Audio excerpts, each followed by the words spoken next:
The New Indian Express went across Bangalore talking to people from different professions: IT, dancers, painters, fitness enthusiasts, entrepreneurs, and more. Each one of them tell us their lockdown story. How did they cope with it? How did they manage their time? And how did they become more productive instead of becoming depressed? They also tell us what is the first thing they will do when the lockdown is lifted.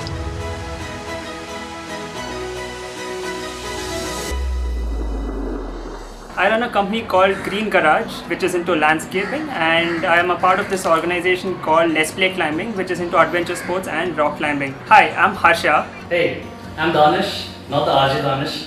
I'm Danish from Pleo. I'm one of the co-founders and the marketing head at Pleo. Hi, I'm Zaira. I work with Target in the site merchandising team. Hi, I'm Archana Balakrishnan. I am working for an e-commerce startup called Design Cafe. Apart from working, I am a professional Kathak dancer. My name is Meera Muthu. I am a senior citizen. Hello, my name is Vivek. I'm a photographer based in Bangalore.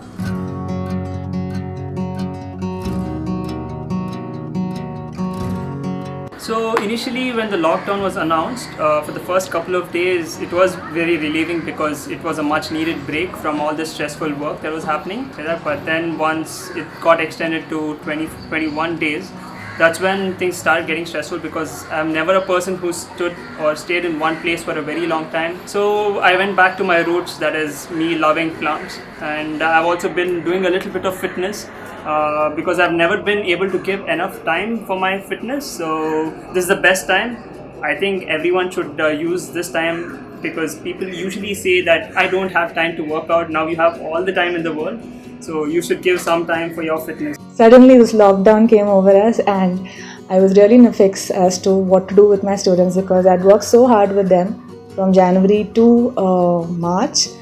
And they've been really making good progress, and suddenly we had to stop everything and sit indoors. I got over my inhibitions for online classes, and I've been successfully conducting classes for the last 3 weekends now. So I think we managed to overcome the challenges that the online classes have. So right now I'm feeling pretty confident, and thanks to my students for pushing me for an online class. Right, so the lockdown was hard on both of us and especially me because being an entrepreneur, it hit our business and we are in the business of getting people to play. So it was hard, firstly to take the hit. Personally, I think me being into fitness, into football, into ultimate frisbee, it was very hard for me to just stay cooped up at home. So that's when we decided to use the terrace and work out together. And when all of this started escalating, I was actually in Australia, so I literally got the last flight out of Australia to get back. And I was supposed to be quarantined for 14 days. That was really hard on me, and then we went into a lockdown. So it was a really good idea for both of us to use the terrace to work out.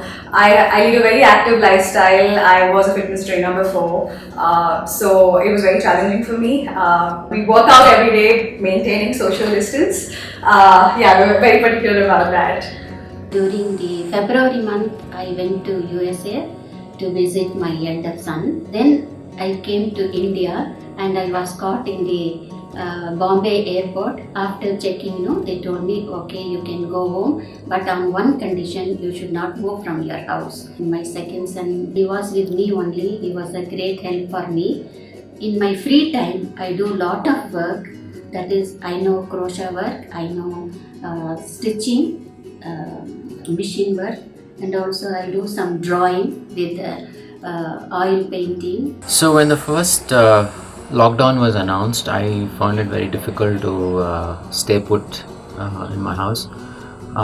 That's because I'm typically spending my time outdoors, either photographing or interviewing people. So I had to come down to my mother's house, who had just arrived from the US and was asked to quarantine herself.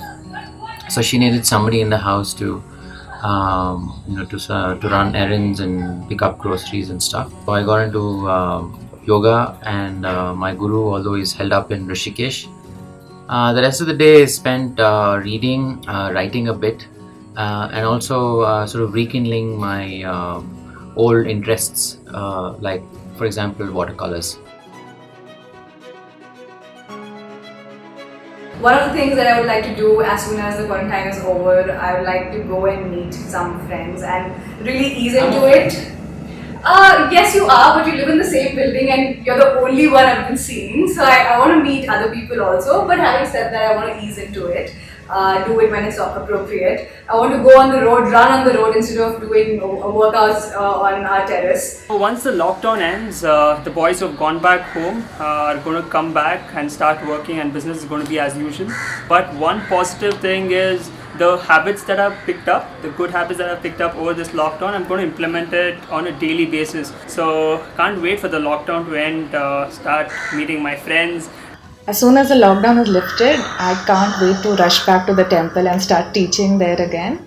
So I think the first thing I'm going to do is tell all my students, please come to class. We're actually going to meet each other this time and start with a face-to-face class.